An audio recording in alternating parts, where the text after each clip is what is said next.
পশ্চিম বাংলার 152টা সিটে নির্বাচন হবে। এই 152টা সিটের মধ্যে এই মুর্শিদাবাদের 22টা সিট, মালদার 12টা সিট, উত্তর দিনাজপুরের 9টা সিট, দক্ষিণ দিনাজপুরের 6টা সিট, কুচবিহারের 9টা সিট, আলিপুরদুয়ারের 7টা সিট, এরকম করে দার্জিলিংয়ের 3টে সিট, এছাড়াও ওইদিকে পশ্চিম মেদিনীপুর, মধ্যে আবার পূর্ব বর্ধমান, নদিয়া এসব গ্যাপ আছে। বীরভূমেরও আমাদের সঙ্গে ভোট হবে। আজকে একটাই কথা বলবো, সেই 2011 সাল আমরা তখন প্রথম রেজিনগর বিধানসভা, আমি রেজিনগরে হাত চিহ্ন নিয়ে দাঁড়িয়েছিলাম। কংগ্রেস দল আমাকে টিকিট দিয়েছিল। বেলডাঙ্গা বিধানসভায় শফিউজ্জামান শফি ভাই, উনি প্রথম থেকে আরএসপি করতেন। পরবর্তীকালে অধীরবাবুর হাত ধরে কংগ্রেসে এসে বেলডাঙ্গায় 2011 সালে শফিউজ্জামান দেবকুণ্ডর, আমি নারকেলবাড়ির হুমায়ুন কবির। সেই 1982 সাল থেকে এই গ্রামের মরহুম নুরুল ইসলাম চৌধুরী, তখন 64 বেলডাঙ্গার 1982 সাল থেকে 1996 সাল 15 বছরের নির্বাচিত বিধায়ক ছিলেন। এক কথায় আমাদের রাজনীতির হাতে খড়ি প্রায়ত নুরুল ইসলাম চৌধুরীর হাত ধরে। 1982 সালে এই রকম মে মাসে যখন নির্বাচন হয়েছিল, প্রায়ত নুরুল ইসলাম চৌধুরী সাহেব যখন বেলডাঙ্গার বিধায়ক নির্বাচিত হয়েছিল, তখন রেজিনগর বিধানসভার কোনো অস্তিত্ব ছিল না। এই বেলডাঙ্গা বিধানসভার সঙ্গে আমাদের পাশের অঞ্চল দাঁতপুর, ওপারের সাটুইয়ের পাশের অঞ্চল কামনগর, দুটো জোড়া ছিল। আর দাঁতপুরের পরেই আন্দোলবেড়িয়া 1, 2, রামপাড়া 1, 2, কাশীপুর আর গঙ্গার ওপারে শক্তিপুর, এই 6টা অঞ্চল 61 নওদার সঙ্গে জুড়ে ছিল। অর্থাৎ বিচিত্র সব ডিলিমিনেশন হয়েছিল। বেলডাঙ্গা 2 ব্লক 3 জন এমএলএ, যেখানে আমি 2021 থেকে গত 30শে মার্চ পর্যন্ত যেখানকার এমএলএ ছিলাম, সেই 69 ভরতপুরটা 68 নম্বর ভরতপুর ছিল। আমরা সবাই ভরতপুর বিধানসভায় ভোট দিতাম। এখানে সোমপাড়া 2 অঞ্চলের অনেক নেতৃত্ব আমাদের সঙ্গে এসছে।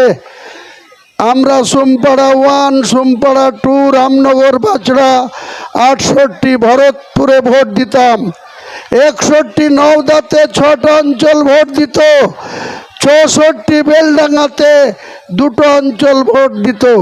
অর্থাৎ 11টা অঞ্চল 3টে বিধানসভার সিটে বিভক্ত ছিল।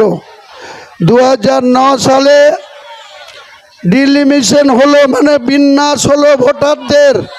সেই বিন্যাসে নতুন বিধানসভা হলো 70 নম্বর রেজিনগর।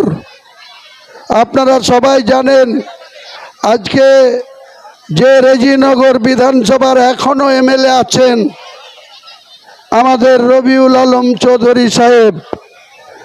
যেদিনকে আমি 18 মাসের মাথায় 20শে নভেম্বর কংগ্রেস দলের বিধায়ক পদ থেকে রিজাইন দিলাম, পদত্যাগ করলাম, সেদিন আবার নতুন করে 2011তে সুযোগ না পাওয়া রবিউল আলম চৌধুরী ভাই সুযোগ পেল কংগ্রেসের টিকিটে ভোটে লড়া।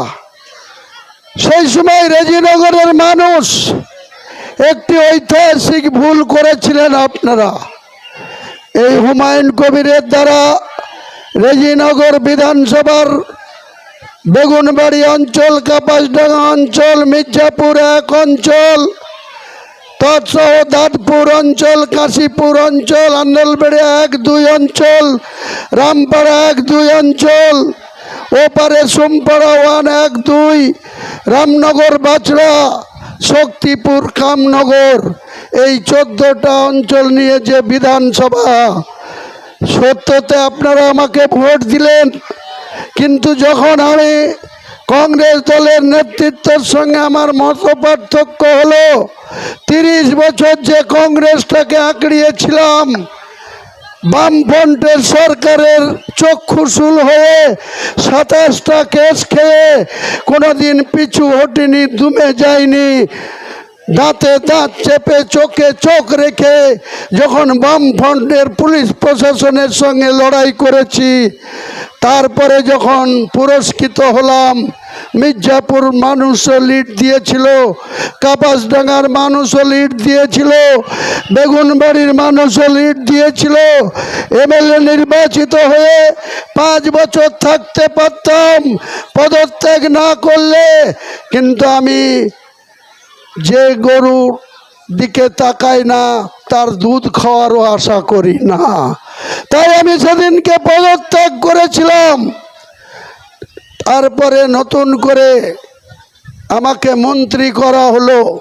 আপনারা জানেন তার আগে মুর্শিদাবাদের 2 জন মন্ত্রী ছিল, মমতা ব্যানার্জি সরকারের 3 জন ছিল এই জেলায়। সাগরদিঘির প্রয়াত বিধায়ক সুব্রত সাহা, লালগোলার প্রয়াত বিধায়ক আবু হেনা, কংগ্রেসের ছাত্তার সাহেবের সুযোগ্য ছেলে, আর বহরমপুরের মনোজ চক্রবর্তী।